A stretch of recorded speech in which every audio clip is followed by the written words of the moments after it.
All right, folks. We got to do it. We got to do it. I don't love doing it, but we got to give Mehdi Hassan a bit of a plug here since he had an exclusive on this. His new outlet, ZTO, whatever the hell, I don't know how you say that, ZETEO, has an exclusive. You've been warned. Republican senators threaten the ICC prosecutor over possible Israel arrest warrants. Yes, that's right. A group of influential Republican senators has sent a letter to International Criminal Court Chief Prosecutor Karim Khan, warning him not to issue international arrest warrants against Israeli Prime Minister Benjamin Netanyahu and other Israeli officials, and threatening him with severe sanctions if he does so. In a terse one-page letter obtained exclusively by ZDO, we'll just say that until we know how to say it right, and signed by 12 GOP senators, including Tom Cotton of Arkansas, Florida's Marco Rubio, and Ted Cruz of Texas, Khan is informed that any attempt by the ICC to hold Netanyahu and his colleagues to account for their actions in Gaza will be interpreted not only as a threat to Israel's sovereignty, but to the sovereignty of the United States.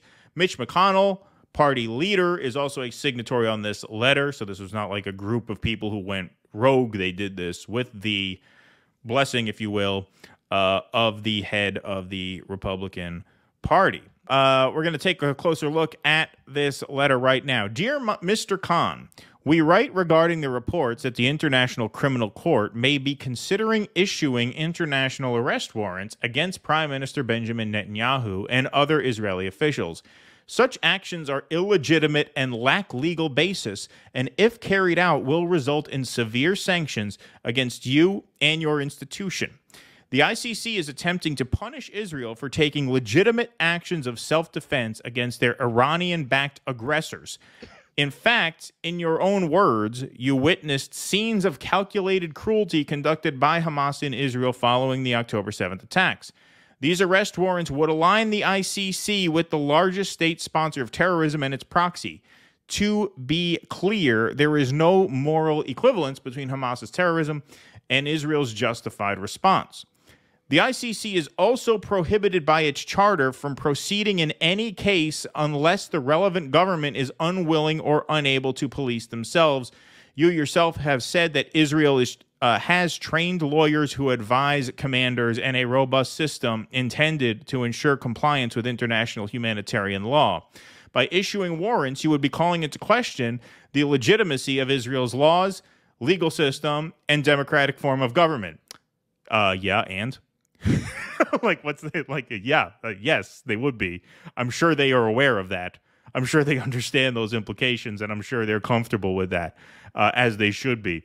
Issuing arrest warrants for the leaders of Israel would not only be unjustified, it would expose your organization's hypocrisy and double standards. Your office has not issued arrest warrants for Iran's supreme leader, Ayatollah Ali Khamenei, or any other Iranian official, Syrian President Bashar al-Assad, or any other Syrian official, or Hamas leader Ismail Haniyeh, or any other Hamas official. Nor have you issued an arrest warrant for the genocidal Secretary of the People's Republic of China. Ooh, that hits you guys hard in the chat there, I assume. Here, here. This one is for all you guys. Where the fuck do you get the balls? Yeah, I did that for you. Nor the genocidal Secretary of the People's Republic of China, Xi Jinping, or any other Chinese official. Finally, neither Israel nor the United States are members of the ICC and are therefore outside of your organization's supposed jurisdiction, your so-called jurisdiction. If you issue a warrant for the arrest of the Israeli leadership, we will interpret this not only as a threat to Israel's sovereignty, but to the sovereignty of the United States. Our country demonstrated in the American Service Members Protection Act the lengths to which we will go to protect that sovereignty. More on that in a couple of minutes, folks. The United States will not tolerate politicized attacks by the ICC on our allies. Target Israel, and we will target you. This is an official letter from 12 senators. Target Israel, and we will target you. If you move forward with the measures indicated in the report, we will move to end all American support for the ICC, sanction your employees and associates, and bar you and your families from the United States. You have been warned. signed those 12 GOP senators. The article continues. While neither Israel nor the United States are members of the ICC, the Palestinian territories were admitted with the status of a member state in April 2015. Khan, a British lawyer, was appointed as the ICC's chief prosecutor in February 2021, a week after the court had already decided by majority that its territorial jurisdiction extended to Gaza and the West Bank. In the wake of the attacks of October 7th, 2023, Khan announced that the court had jurisdiction over any potential war crimes committed by both Hamas militants in Israel and by Israeli forces in Gaza. The ICC, per the Rome Statute of 2002, can charge individuals with war crimes, crimes against humanity, and genocide, and recent reports suggest Israeli officials increasingly believe that the ICC is preparing arrest warrants for Netanyahu and other senior cabinet and military officials.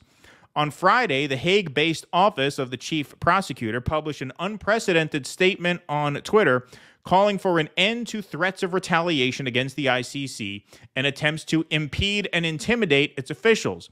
The statement added that such threats could constitute an offense against the administration of justice under the Rome Statute. So here is the statement that they mentioned that they tweeted out. We'll read through this. The Office of the Prosecutor is aware that there is significant public interest in its investigations, and it welcomes comments, communication of concerns, and engagement in its activities from state and elected officials, non-governmental organizations, scholars, and activists. The office seeks to engage constructively with all stakeholders whenever such dialogue is consistent with its mandate under the Rome Statute to act independently and impartially. That independence and impartiality are undermined, however, when individuals threaten to retaliate against the court or against the court personnel should the office, in fulfillment of its mandate, make decisions about investigations or cases falling within its jurisdiction. Such threats, even when not acted upon, may also constitute an offense against the administration of justice under Article 70 of the Rome Statute. That provision explicitly prohibits both retaliating against an official of the court on account of duties performed by that or another official and impeding, intimidating, or corruptly influencing an official of the court for the purpose of forcing or persuading the official not to perform or to perform improperly his or her duties. The office insists that all attempts to impede, intimidate, or improperly influence its officials cease immediately. In their letter, the dozen Republican senators remind Khan that the U.S. demonstrated in the American Service Members Protection Act the lengths to which we will go to protect its sovereignty. Here that comes up again. The ASPA, signed into law by George W. Bush in 2002, has since become widely known as the Hague Invasion Act because it authorizes the United States president to use all means necessary and appropriate to bring about the release not just of U.S. persons, but also allies who are imprisoned or detained by the ICC. Now, maybe I'm a dumb guy. I had never heard of this until this article came up. Had you? No. No. So No. George Bush, the good, reasonable Republican. Why would it come up? This has got to be the first time in history, really, that any international organization is talking about holding an ally of the United States accountable for war crimes. That's true. That's true. And so it's a good thing that that reasonable Republican, the good Republican, the non-fascist Republican, George W. Bush, who shares candies with the Obamas and who you can have a reasonable disagreement with, it's a good thing he passed this act here.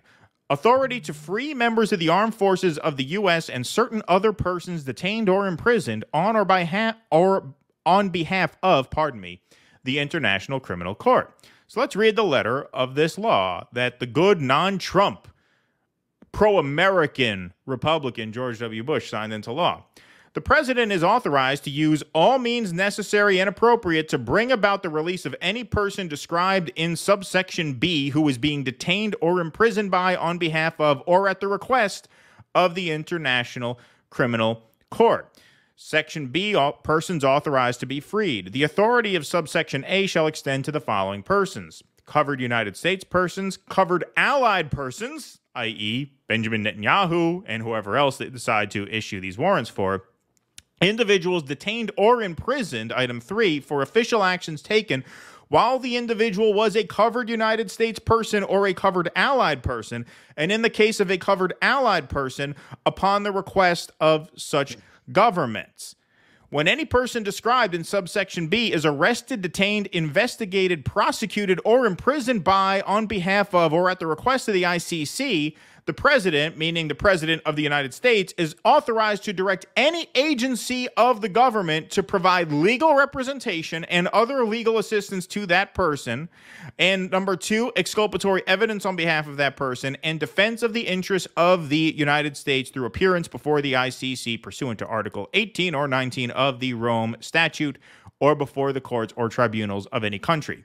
This section does not authorize the payment of bribes or the provision of other such incentives to induce the release of a person described in subsection B. Apparently, it doesn't itemize threats as being out of bounds. It does say in Article A, the president is authorized to use all means necessary and appropriate. So I would think threatening to bar the families of the ICC personnel from the United States, I would consider that inappropriate. But apparently, that's a judgment call.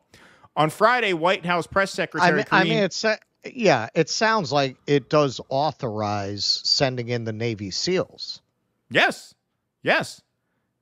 On Friday, White House Press Secretary Karine Jean-Pierre told reporters that the administration opposes any threats or intimidations to public officials, including ICC officials, but that the president does not support this investigative probe. The White House declined to comment to ZDO on the senator's letter, as did the ICC Chief Prosecutor's Office in The Hague. I love this. Senator Katie Britt of Alabama, she's the one who cried, I think, in response to the Biden's State of the Union. One of the letter's Republican signatories told ZDO it was not a threat, a promise. Yeah, that's what everybody tells you when they threaten you, right? They say, if you don't pay me tomorrow, I'm coming for you. And that's not a threat. That's a promise. She literally uses that language. The 11 other Republican senators who signed did not respond to ZDO's requests for comment. So that's amazing. You have 12 Republican senators threatening consequences against these ICC personnel and their families, and they are invoking this law that I would wager most of us didn't even know existed, that good old George W. Bush passed through in 2002, which basically gives the United States the right to invade the ICC. That's why they say it's loosely called, the Hague Invasion Act, right? Basically gave us the right to attack the International Criminal Court. So, that's how but once fast again, it takes folks, for a guy to get whacked. Yes, once again, Donald Trump is the fascist GOPer. George Bush is the good Republican. He's the good one. He's the good one you could have honest disagreements with. Yeah. Not like Trump. He never ruined anyone's Thanksgiving. Right. Yeah. Well, this is where, when you debate with Zionists, as I will subject myself to on occasion, you never meet a Zionist who doesn't also swallow all that horse shit, because one goes with the other. You have to believe that the United States is an intrinsically moral country faced with difficult geopolitical choices in a messy world. You know, that whole Time magazine bullshit. Right. You have to buy that to buy into Zionism, because Zionism is propped up by that premise. And the core premise, if you really put, I had someone I was debating say to me, like, it's almost worth debating them, because if you really dig down, they'll say shit they won't say at first blush, because it's too fucked up. But if you push them hard enough, well, I've heard them argue, well, they were governed by other people, they weren't self-governing. But I hadn't heard the argument they didn't have a culture, or I didn't hone in on it. But, you know, that's deeply racist. And anybody who watches the show knows I don't throw that term around lightly. I think it's used too easily these days. But I'll throw it around where it's appropriate. Where it applies, yeah. Of course that's racist. So on what grounds are you saying they didn't have a culture? Because they were colonized by other people before the Jews colonized them? So that means they didn't have a culture? Well, so Native Americans didn't have a culture because we occupied them?